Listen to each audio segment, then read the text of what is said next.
Mateus capítulo 6.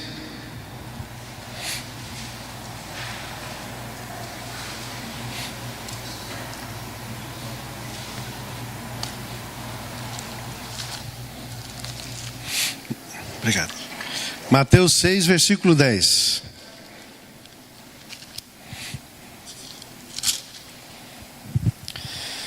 Diz o seguinte: venha o teu reino, faça-se a tua vontade, assim na terra como nos céus. Agora vamos abrir lá em Salmos 143, versículos do 8 ao 12. Salmo 143, do 8 ao 12. Faz-me ouvir pela manhã da tua graça, pois em ti confio. Mostra-me o caminho por onde devo andar, porque a ti eleva a minha alma. Livra-me, Senhor, dos meus inimigos, pois em ti é que me refugio. Ensina-me a fazer a tua vontade, pois tu és o meu Deus. Guie-me o teu bom espírito por terreno plano. Vivifica-me, Senhor, por amor do teu nome, por amor da tua justiça. Tira da tribulação a minha alma, e por tua misericórdia dá cabo aos meus inimigos, e destrói todos que me atribulam a alma, pois eu sou o teu servo. Aleluia. Irmãos, realmente, quando a gente olha esses dois textos, a gente está vendo que se refere à nossa submissão à vontade de Deus. Refere-se à nossa submissão àquilo que Deus tem preparado, aquilo que Deus tem designado para cada um de nós.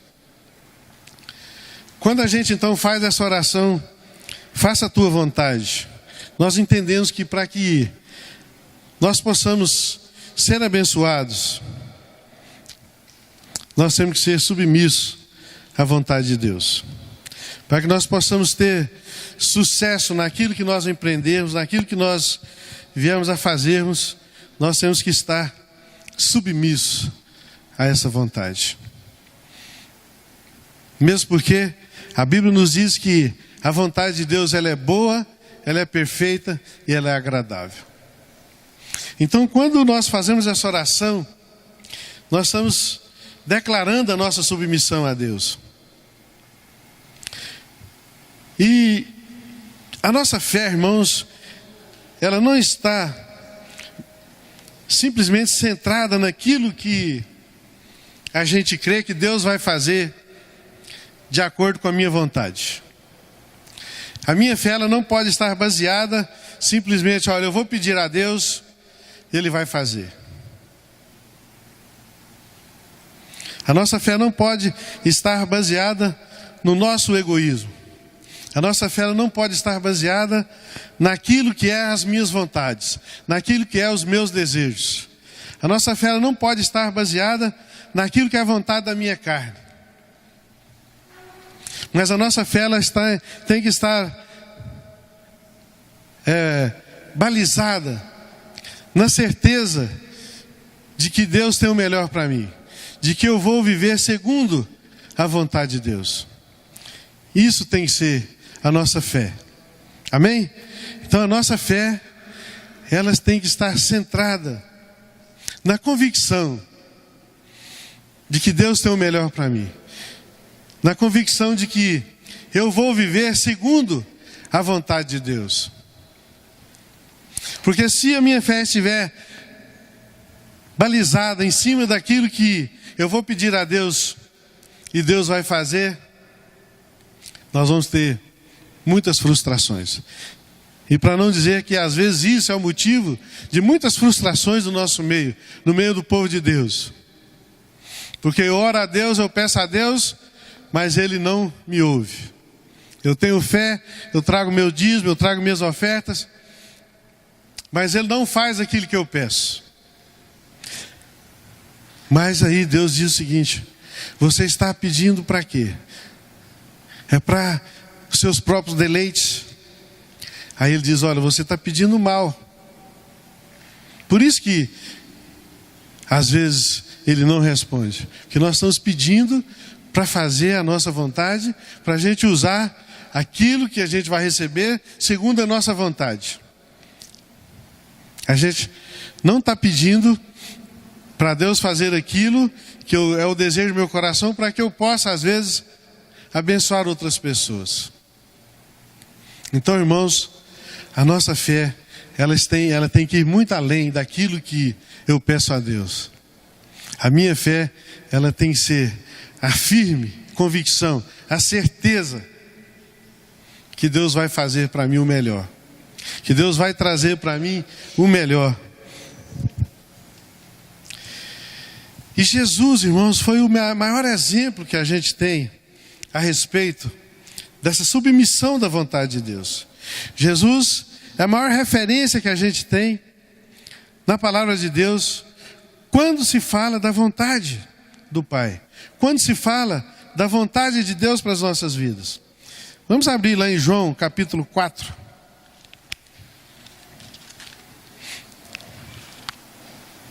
João 4, 34.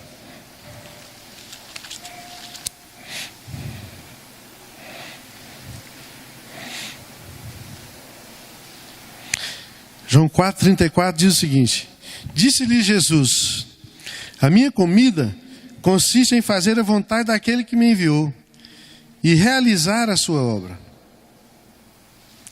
Vou repetir. Disse Jesus: a minha comida consiste em fazer a vontade daquele que me enviou e realizar a sua obra.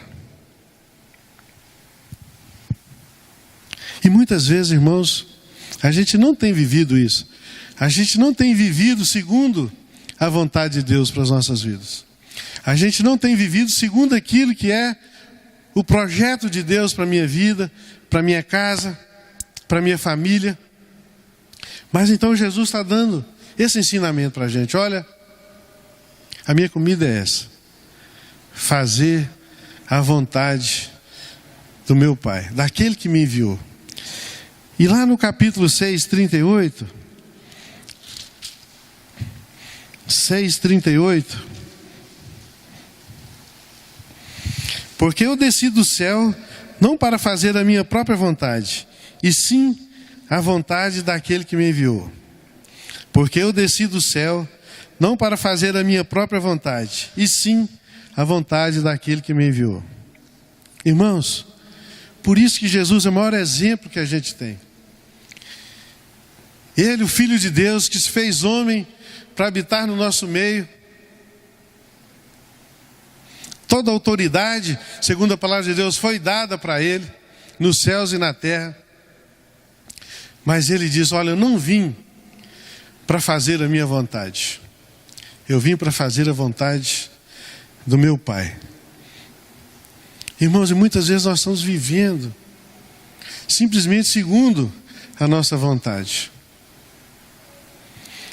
Estamos vivendo simplesmente segundo aquilo que é o melhor para mim.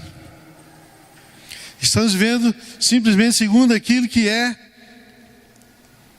a meu favor. Segundo que é o meu direito. Se a gente parar para conversar, todos nós, às vezes, temos algumas situações que falam: olha, mas não deveria ter sido assim, porque o meu direito, o dever dele para comigo era assim. A gente nunca diz: olha, o meu dever para com você era assim. Eu falei com você, porque o direito era seu, a vez era sua. Paulo diz para a gente, né? No que depender de nós, que todos os homens tenham paz. Exatamente por conta disso. Por conta da gente estar vivendo segundo a nossa carnalidade. Para a gente não estar vivendo segundo aquilo que Jesus Cristo tem ensinado para a gente. Segundo a vontade do Pai. Segundo o querer dele para conosco.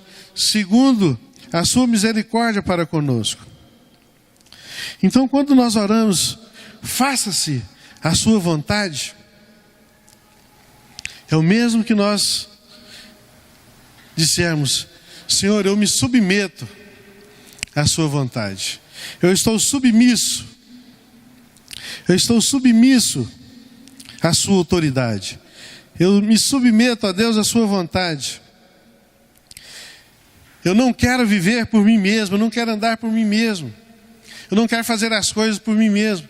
Eu não quero fazer as coisas simplesmente pela minha capacidade. Eu não quero fazer nada que não seja a sua vontade. Irmãos, e quando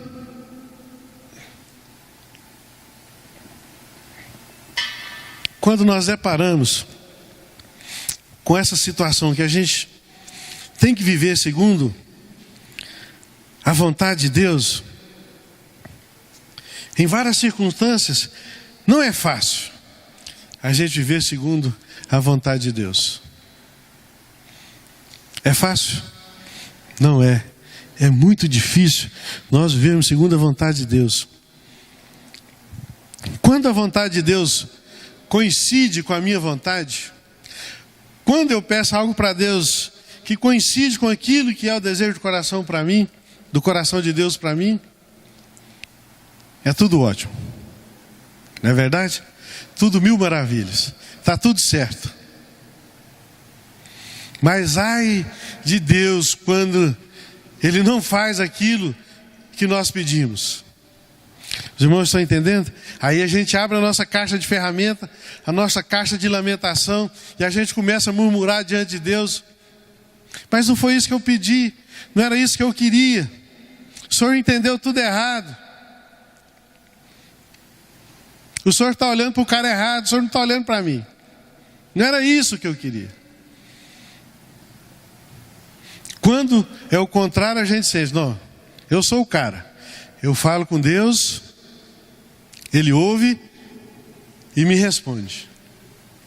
Porque, irmãos, nós temos uma dificuldade tremenda de ouvir um não. Nós temos dificuldade tremenda de ouvir um não. Nos nossos relacionamentos, é difícil a gente ouvir um não, no nosso trabalho. E aí a gente está diante de Deus, insistindo com uma coisa, e fala: Deus não está me ouvindo, Deus não me responde. Ele já respondeu há muito tempo, só que a resposta dele foi não. Só que a resposta dele foi não, porque não era a vontade dele. E aí a gente tem dificuldade de ouvir esse não. Nós temos a dificuldade de entender quando Deus faz alguma coisa contrário àquilo que é a nossa vontade. Quando tem alguém enfermo da nossa família, né? Se a gente ora, Deus restabelece a saúde, é uma alegria, é um júbilo. Mas se acontece algo contrário à restauração da saúde, a gente entra em desespero. Aí é um abalo. Se a gente pede, às vezes, para mudar de emprego, e Deus permite que a gente mude, só que às vezes a gente vai para um pior. E aí a gente não entende. Mas é porque Deus quer nos tratar. Deus quer nos tratar. Ele quer nos ensinar que a sua vontade, ela é boa, ela é perfeita, ela é agradável.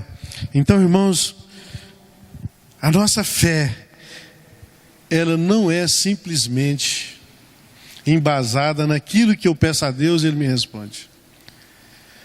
A minha fé tem que ser embasada para que eu possa viver segundo a vontade de Deus. Essa é a nossa convicção, é a certeza que nós devemos ter. Por que devemos fazer a vontade de Deus? Primeiramente porque ela é boa, porque ela é perfeita e ela é agradável. Porque Deus agrada da nossa submissão à sua vontade. Deus agrada da nossa submissão à sua vontade. Depois em casa você pode ler o Salmo 51. E o salmista Davi, ele pede sabedoria para Deus, para ter um coração quebrantado, para ter um coração contrito, porque ele quer ser submisso a essa palavra. O Salmo 51, ele ensina que Deus, ele não agrada de um coração soberbo, ele resiste aos soberbos, mas ele diz que o coração quebrantado, isso é que agrada a Deus. Ele não agrada de outras coisas. Ele não agrada de ofertas, ele não agrada de sacrifício. E às vezes para a gente fazer a vontade de Deus ser feita na minha vida, aí eu começo a negociar com Deus. Eu começo a me sacrificar. Eu começo a fazer ofertas que não é agradável a Deus, porque eu estou querendo fazer um negócio com Deus. Então a nossa submissão tem que ser agradável, tem que ser espontânea diante de Deus. Eu não posso querer ser submisso a Deus simplesmente para ter algo em troca. Vamos ver lá o livro de Atos, capítulo 13. Atos 13.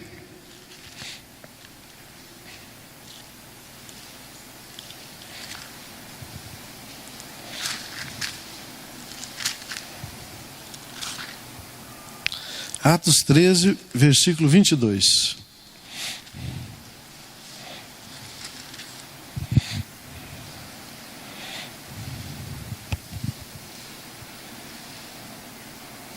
E tendo tirado a este, levantou-lhes o rei Davi, do qual também, dando testemunho, disse: achei Davi, filho de Jessé, homem segundo o meu coração, que fará toda a minha vontade. Achei o rei Davi, filho de Jessé, homem segundo o meu coração, que fará toda a minha vontade. Então, irmãos, Davi, que era esse homem segundo o coração de Deus, que fazia todas as vontades de Deus, mas ele ainda entendia que precisava buscar mais. Ele entendia que ele tinha um coração impuro, que ele tinha um coração arrogante, que ele tinha um coração de carne. Davi era esse homem, segundo o coração de Deus. E às vezes, a gente faz o contrário de Davi. Nós nos julgamos bons, nós nos julgamos corretos, nós nos julgamos íntegros. E por isso, eu não preciso mais me submeter a Deus. Não preciso mais me submeter à vontade de Deus. Então, irmãos, Davi, que era um homem segundo o coração de Deus, que fazia a vontade de Deus, porque esse relato aqui foi um relato dado por Deus, pelo Espírito Santo de Deus, que Davi fazia toda a vontade de Deus. E Davi entendia que precisava ser submisso. Davi entendia que precisava buscar mais de Deus. Davi entendia que tinha que ter um coração quebrantado. Davi entendia que tinha que ter um coração humilde. Davi entendia que isso que agradava a Deus. Isso que agradava a Deus. Vamos ver Filipenses 3, 21.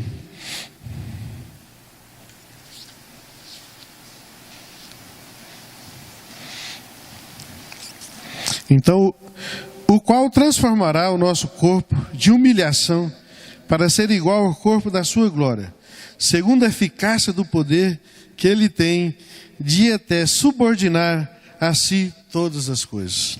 Então, irmão, todas as coisas estão subordinadas à vontade de Deus. E Ele diz que vai transformar o nosso corpo de humilhação em corpo de glória. Porque todas as coisas estão subordinadas a Ele. Então, por que devemos fazer a vontade de Deus? Porque Deus agrada da nossa submissão.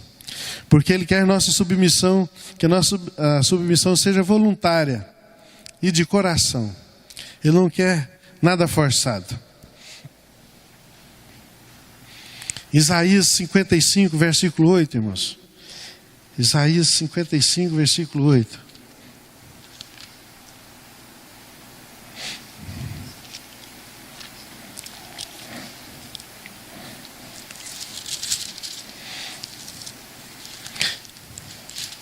Isaías 55, 8.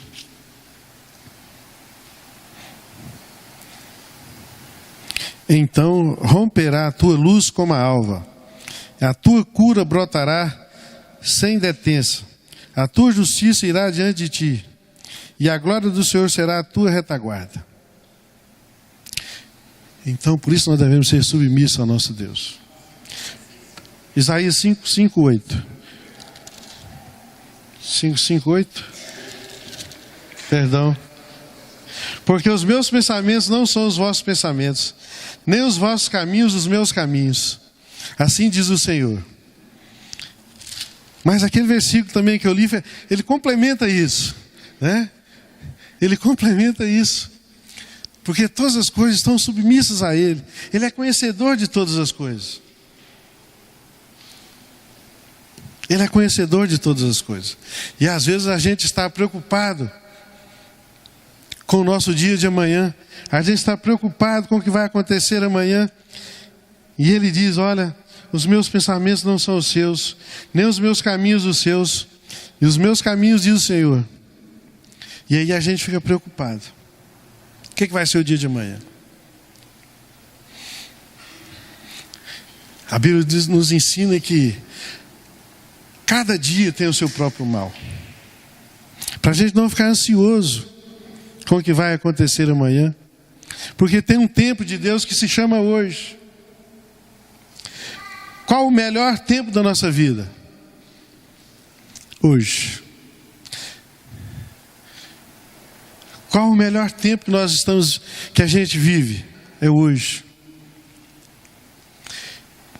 Ele diz que os pássaros não plantam, os lírios não semeiam. Ele diz que nem Salomão, em toda a sua glória, se vestiu como eles. E por que a gente anda preocupado com o que nós vamos vestir e o que nós vamos comer? Se a gente está vivendo submisso a essa vontade, nós temos que entender que Ele vai cuidar de todas essas coisas. Ele diz que nós que somos maus, quando o nosso filho pede pão, a gente dá o quê? Quando o nosso filho pede pão, o que a gente dá? Pão. Nós que somos maus, segundo a palavra de Deus. Quanto mais Ele, que é um Pai de amor, que é o nosso Pai Celeste, que sabe que nós precisamos de todas essas coisas. O grande mal do século, que todo mundo fala, que é a depressão. Segundo os especialistas, ela começa porque as pessoas começam a se preocupar demais com o que vai acontecer. As pessoas começam a se preocupar demais com amanhã. Como que será?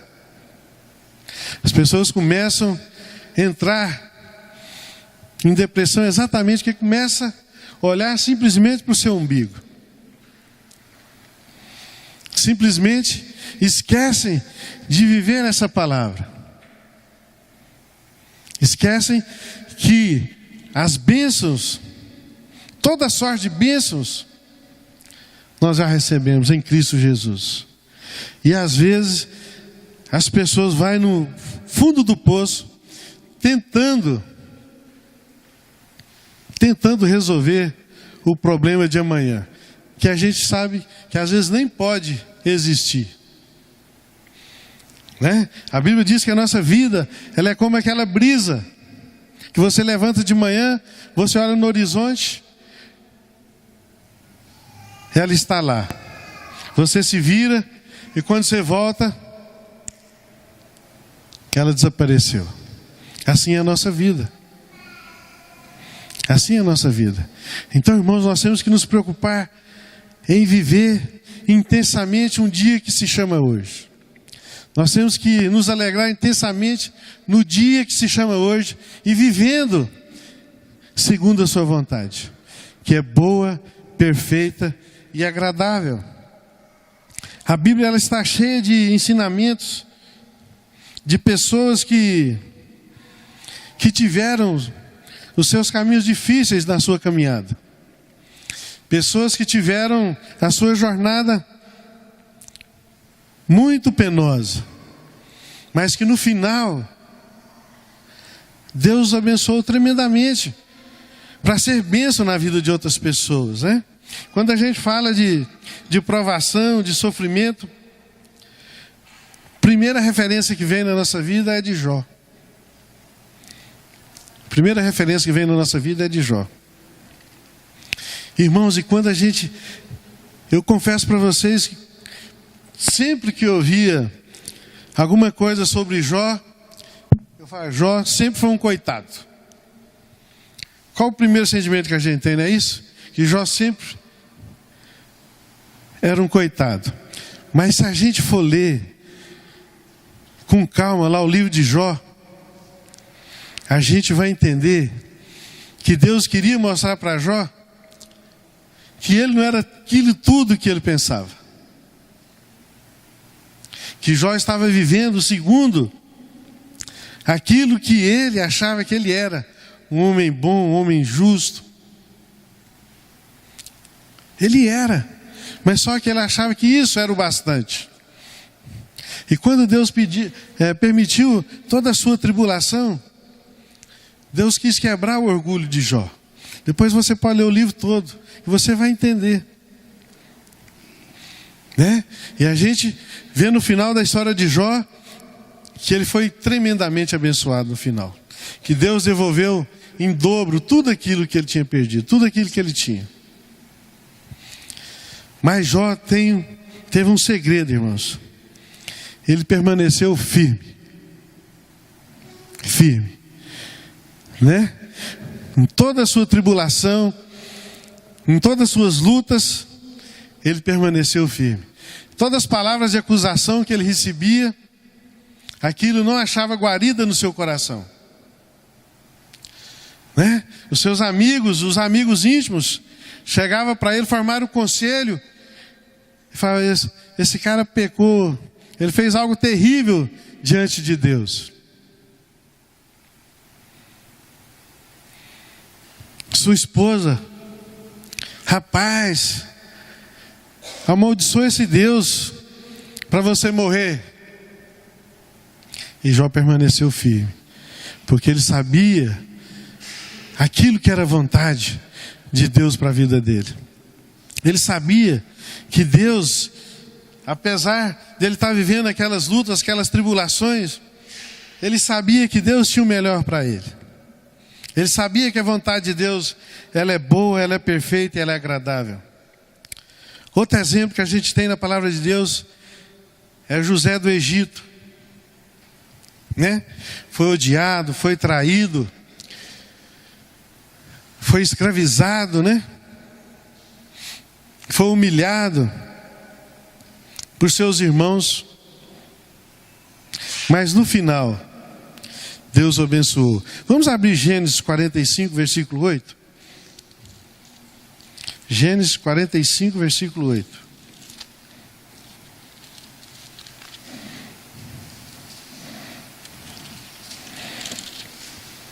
Gênesis 45, 8.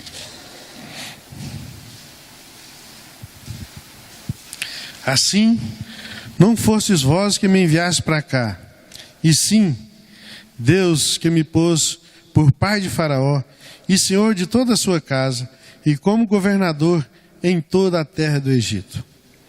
Olha o entendimento de José, irmãos. depois de tudo que ele passou. Foi privado dos melhores dias da vida dele. Porque ele era o irmão caçula, né? Quem é caçula aí sabe o que eu estou falando. Ele foi privado do convívio com a sua família, convívio com seus pais, com seus irmãos.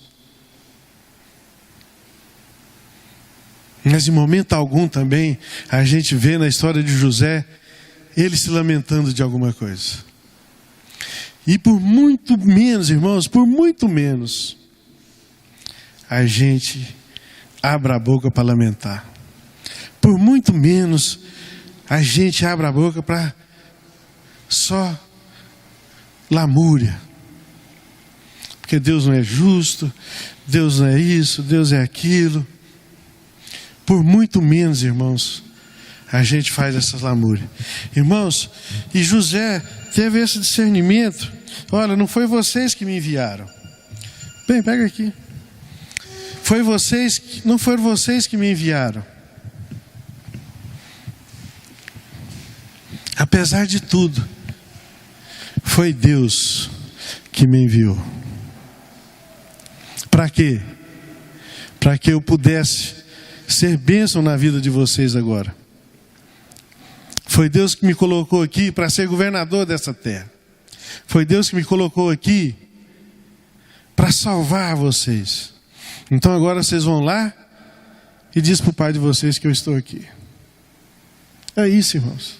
E às vezes por muito menos a gente lamura, por muito menos a gente só vive queixando diante de Deus.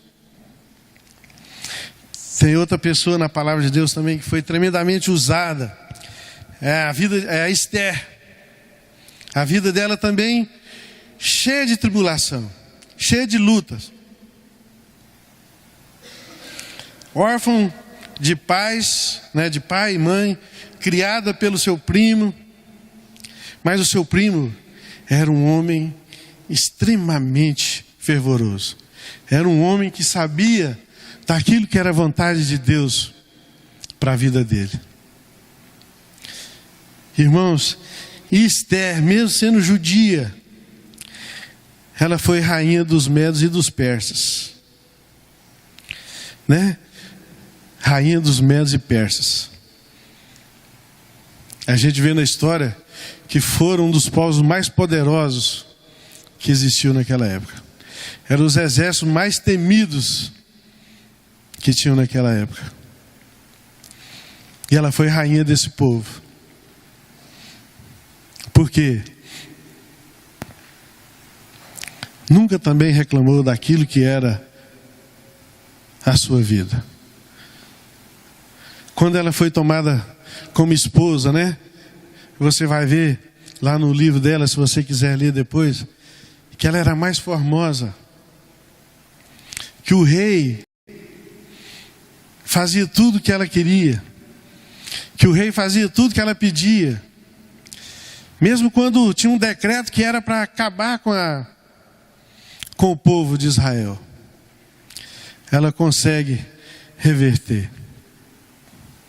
Ela consegue mudar a história, porque sabia que a vontade de Deus ela era boa, ela era perfeita e ela era agradável. Se você quiser ler, depois você pode ler lá em Esther, no capítulo 2, Vamos ler só o 2 e o 18, 17 e o 18.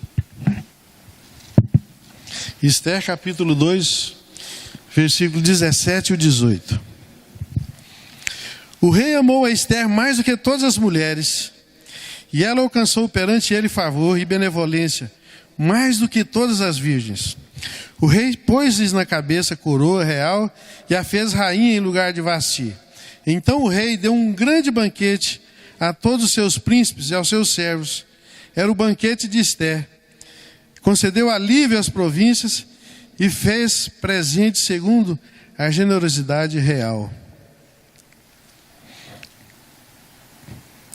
Então o rei fez aquela grande festa para apresentar a Esther. Fez um grande banquete para coroar ela.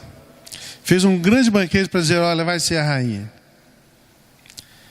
E ela concedeu ela conseguiu todas as benevolências que o rei poderia conceder, porque vivia segundo a vontade de Deus. Mas como nós podemos fazer a vontade de Deus, irmãos? É muito importante a gente entender como nós poderemos fazer a vontade de Deus. Fazer a vontade da nossa carne, a vontade da sociedade, é muito fácil. Ela não exige esforço. Entretanto, para a gente cumprir a vontade de Deus, é outro assunto.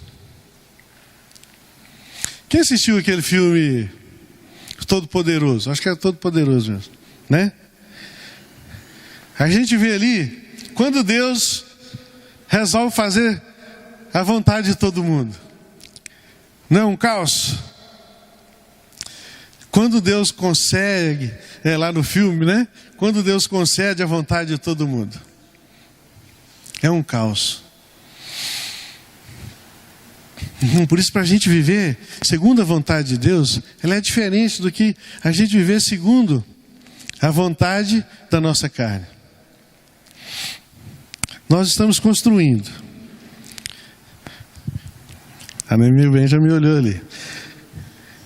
A gente começa a fazer uma coisa, aí fala, mas não era bem isso. Vamos mudar. Ah não, mas a minha vontade era assim. Aí já está tudo desenhado, tudo projetado, tudo alicerçado. Puxa, mas estou com vontade de mudar. Alguém entende o que eu estou falando? Né? Bem, mas a gente já olhou lá no projeto, já viu, já conversou, já está tudo certo. Ah não, mas eu quero mudar. Imagina a confusão que não é isso para Deus. Porque nós somos muito exigentes. E exigimos a nosso favor. Por isso que é fácil, às vezes, a gente viver segundo a vontade da nossa carne, segundo a vontade da sociedade, que não exige nenhum sacrifício, nenhum favor. Mas a vontade de Deus, ela é diferente, irmãos. Paulo, lá em Romanos 7,19, ele diz, olha, o bem que eu prefiro, que eu tenho vontade de fazer, que é a vontade de Deus, isso eu não faço. Mas o mal que eu não quero, que não é a vontade de Deus, isso eu faço. Paulo, também que era um homem tremendamente usado por Deus. Porque não faço o bem que eu prefiro, mas o mal que eu não quero, esse eu faço. Está lá em Romanos 7,19, depois você pode ver. Então, irmãos, Jesus nos ensinou de uma maneira muito clara como nós podemos fazer a vontade de Deus. Quando ele aproximou-se, da sua morte, a morte na cruz, todo aquele sofrimento, ele então vai diante de Deus e fala, Pai, se possível, passa de mim esse cálice. Todavia não seja como eu quero, e sim como tu queres. Então, todavia não seja como eu quero, mas como tu queres. Então Jesus, mais uma vez, dando demonstração que ele vivia segundo a vontade de Deus. Está lá em Mateus 26, 39. Jesus, ele sabia da sua missão, ele sabia do seu envio, ele sabia do seu propósito. Mas então ele chega diante de Deus, Pai, se possível, passa de mim esse cálice, mas não seja a minha vontade, mas sim segundo a sua vontade. Irmãos, é na comunhão com Deus que nós encontramos forças para fazer a sua vontade. De mim mesmo, a palavra de Deus diz que não tem nada de bom.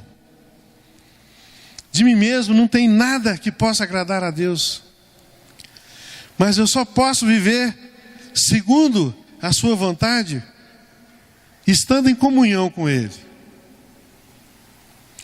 Eu só posso andar debaixo da sua graça, entendendo o seu propósito para a minha vida, se eu estiver em comunhão.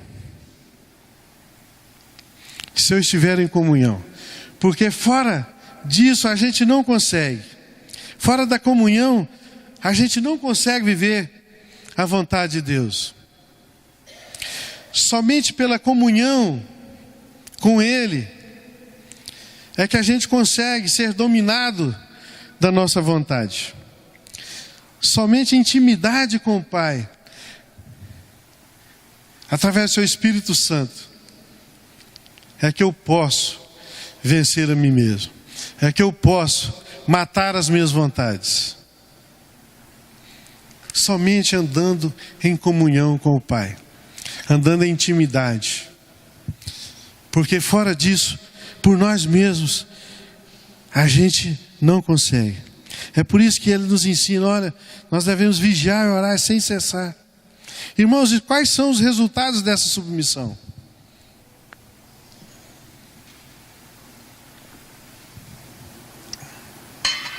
Quando somos insubmissos, a nossa vida é muito confusa. Muita confusão, muita briga, insegurança, angústia, né? A depressão. E os resultados da nossa submissão à vontade de Deus, elas se exprimem em bênçãos, em alegria, em paz, em santidade. A nossa submissão à vontade de Deus se exprime em bênção, em alegria, em santidade. Teremos luta? Teremos. Teremos dificuldade? Teremos. Vamos ter problema? Vamos ter problemas. Mas quando a gente entende a vontade de Deus, que é boa, que é perfeita e é agradável, aí eu tenho paz, aí eu me sinto abençoado, amém? Eu me sinto fortalecido, eu me sinto alegre.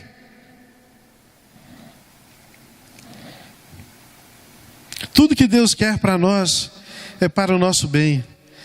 Basta que nos submetamos ao seu querer e creiamos nele e esperemos nele confiantemente. É só isso que Deus quer, irmãos. Ele quer tudo de bom para a gente. Nós vimos lá, Ele que sabe que pensamentos Ele tem de nós. Deus será conosco para onde quer que andarmos. Vamos ver Jeremias 29:11. Jeremias 29:11.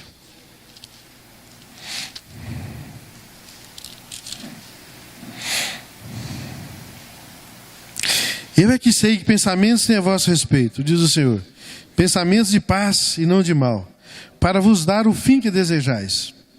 Vou repetir, irmãos. Eu é que sei que pensamentos têm a vosso respeito, diz o Senhor, pensamentos de paz e não de mal, para vos dar o fim que desejais. Então tudo que nós desejamos, Deus está dizendo que vai nos dar. Porque Ele que sabe o melhor para nós. Ele sabe aquilo que nós temos desejado. E Ele diz que Ele tem pensamento de paz. E às vezes a gente fica pensando mal. Ele tem pensamento de bem, né? Eu tenho pensamentos de paz, para que tudo te vá bem. E às vezes a gente fica querendo reinventar a roda. Vamos ver Isaías, capítulo 1, versículo 19. Nós já estamos encerrando. Isaías 1, 19. É tremendo esse texto, irmãos. Isaías capítulo 1, versículo 19 diz o seguinte: se quiserdes e me ouvirdes, comereis o melhor dessa terra. Quer comer o melhor dessa terra? Quer se alimentar de finos vinhos? Quer se alimentar, de finos manjares? Quer beber finos vinhos? Ouve a Deus. Se quiserdes e me ouvirdes, comereis o melhor dessa terra. A gente não precisa ficar preocupado com outras coisas. É só ouvir, é só viver segundo essa vontade. Amém? Então, irmãos, por que é mais fácil fazer a vontade dos homens do que a de Deus? Para a gente refletir. Por que é mais fácil fazer a vontade dos homens do que a de Deus? Porque devemos ser submissos à vontade de Deus. Que o Espírito Santo de Deus possa estar falando ao coração de cada um de nós nessa manhã. Que Ele possa estar revelando a cada um de nós nessa manhã a sua vontade. Que possamos ter esse entendimento que a vontade de Deus ela é boa, ela é perfeita, ela é agradável. Que possamos ter esse entendimento que temos que ser submissos a essa vontade. Possamos ter esse entendimento que Deus tem reservado o melhor para cada um de nós. É só a gente querer e obedecer e viver segundo a sua palavra. Amém? Vamos colocar.